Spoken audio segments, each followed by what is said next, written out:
You got to like when you open a hearing strongly enough that the chairman of the Senate Armed Services Committee is startled. Good afternoon, everyone. Welcome. This committee will come to order. Today, the committee will consider the nomination of Sean Duffy to be Secretary of Transportation.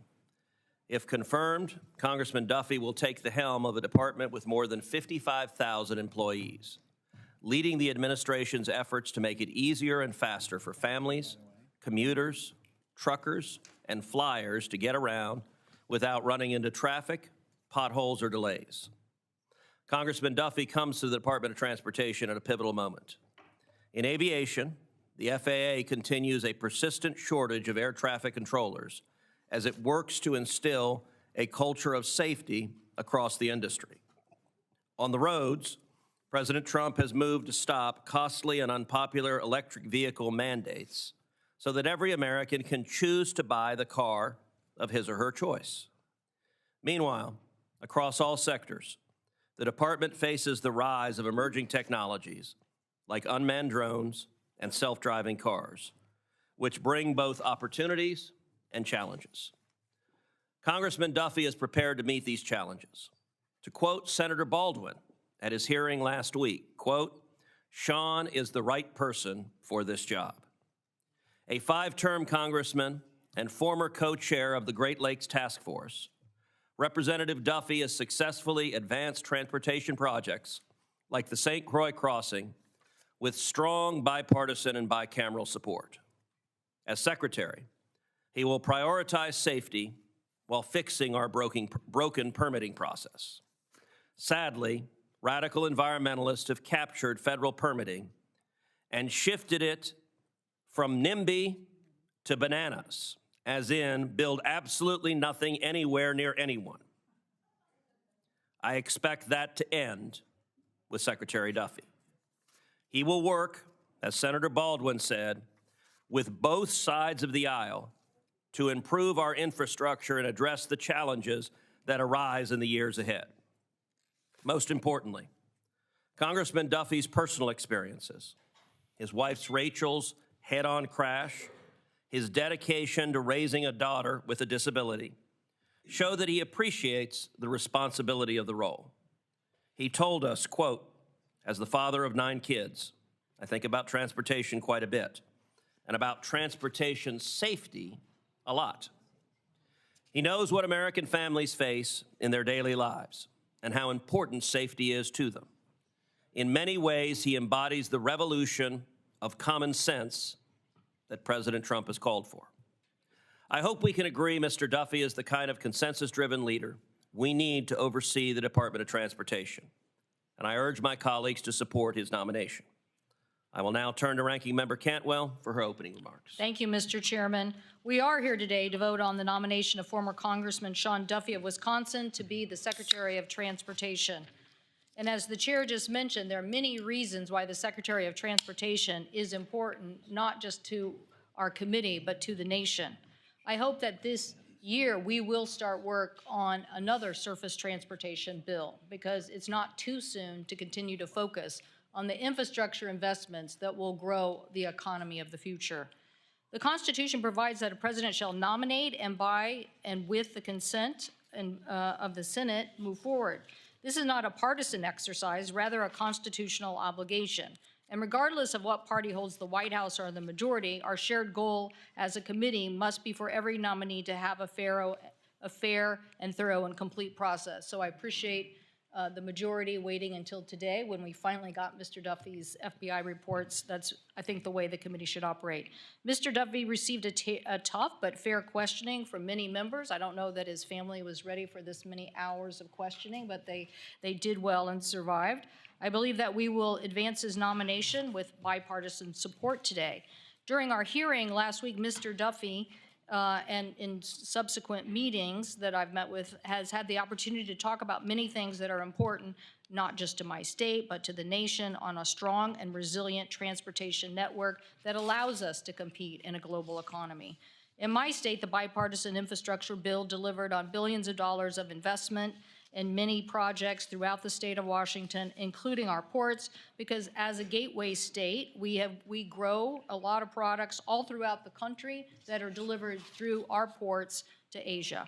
I was pleased that Mr. Duffy, in response to questioning last week, stated clearly that the funding for these infrastructure priorities and critical infrastructure needs are already underway, and that he will honor the funding commitments made in the last administration. Mr. Duffy committed that these funding decisions will be free from political interference under his leadership at the Department of Transportation. I know that many people have seen President Trump's executive order issued Monday that potentially froze all bipartisan infrastructure funding, which raised new concerns. Thankfully, Mr. Duffy has clarified for me and many others on this committee that he's going to continue to work to expedite transportation infrastructure investments that have been made by this Congress and hope to get these projects completed.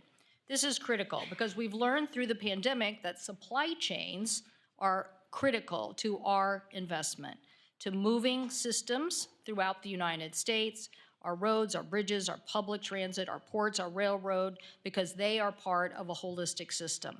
Building a resilient transportation system that mitigates disruptions and drives down costs for businesses and consumers should be our highest priority.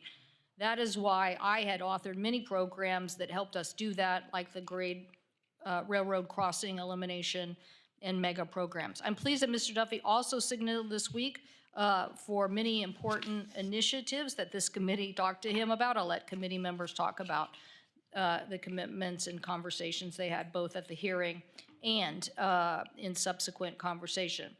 I want to say I do remain concerned about Project 2025 and this administration's war against electric vehicles. I think the Project 2025 derogatory language with respect to transportation raises some serious questions, but I'm sure that will go on in a long debate well past today's hearing. So I look forward to supporting Mr. Duffy's nomination, and I yield back, Mr. Chairman. Thank you to the ranking member. I now recognize Ranking Member Cantwell for a motion. Did anybody else want to speak, or are you going to wait till after? We'll do that after. Okay. I move the nomination of Sean Duffy to be Secretary of Transportation. Is there a second? Second. Mr. Chairman, I ask for a roll call vote. Clerk will call the roll. Mr. Thune? Aye. Mr. Wicker? Aye. Mrs. Fisher? Aye. Mr. Moran? Aye. Mr. Sullivan? Aye. Mrs. Blackburn? Mr. Young? Aye. Mr. Budd? Mr. Schmidt? Aye. Mr. Curtis? Aye. Mr. Moreno? Aye. Mr. Sheehy? Aye. Mrs. Capito? Aye. Ms. Lummis? Aye. Ms. Cantwell? Aye. Ms. Klobuchar? Aye. Mr. Schatz? Aye. Mr. Markey? Aye. Mr. Peters? Aye. Ms. Baldwin? Aye. Ms. Duckworth? Aye. Ms. Rosen? Aye. Mr. Lujan? Aye. Mr. Hickenlooper? Aye. Mr. Fetterman? Aye by proxy. Mr. Kim? Aye. Ms. Blunt Rochester? Aye. Mr. Cruz? Aye. The yeses are 28, the noes are 0.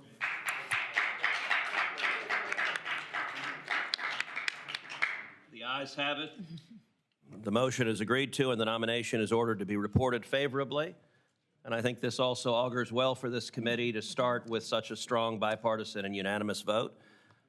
With that, I'm now happy if folks want to leave, they can, but if there are members who want to be recognized to talk on Secretary Duffy, Senator Klobuchar. So I guess that Secretary Duffy's going to have a lot on his shoulders with that strong bipartisan vote. I will say I worked with him, and Senator Baldwin was involved in this as well, with legislation that I led on the bridge from Minnesota to Wisconsin. I mentioned it at the hearing, and he we actually had to get a bill passed through both chambers, and one was at the time Democratic, one was Republican, and we were able to get an exemption into law to allow a most beautiful bridge to be built. And I appreciated his willingness to work with me. I thought he did a good job at his hearing. I told him that. But I think it's really important with his words and with this vote that he follow through on that bipartisan work, to work with members about projects in their district, to make sure that the funding gets completed from the bipartisan infrastructure bill. And I am concerned about the recent executive order, which I shared with him, to stop the rollout of some of the funding, delaying and adding costs, in my mind, to these projects. So I hope that he will be an advocate for getting these projects done and moving forward. Thank you, Mr. Chair. The Senator yield?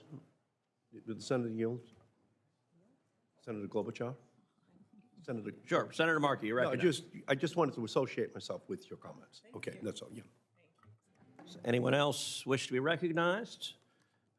Hearing nothing, that concludes our markup for today. This executive session is adjourned.